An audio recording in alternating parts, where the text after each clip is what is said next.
আপনি কি জানেন শয়তান মানুষকে ধোঁকা দেয় কেন?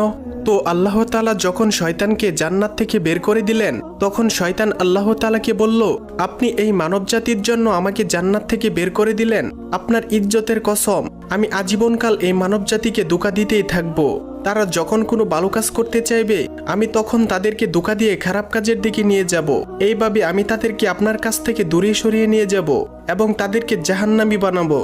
তখন আল্লাহ তাআলা শয়তানকে কি বলেছিলেন তা জানার আগে আপনি যদি মুসলিম ভাই বা বোন হয়ে থাকেন, তাহলে ভিডিওটিতে একটি লাইক এবং চ্যানেলটি সাবস্ক্রাইব করুন এবং আপনার সুন্দর নামটি কমেন্টে লিখে যান। তখন আল্লাহ তাআলা শয়তানকে বলল, তুই সারা জীবন আমার বান্দাদের ধোঁকা দিবি, তাদেরকে বিভিন্ন প্রকার গুনাহ করাবি, তাদের মুনাফিক বানাবি, তাদের বেনামাজি বানাবি।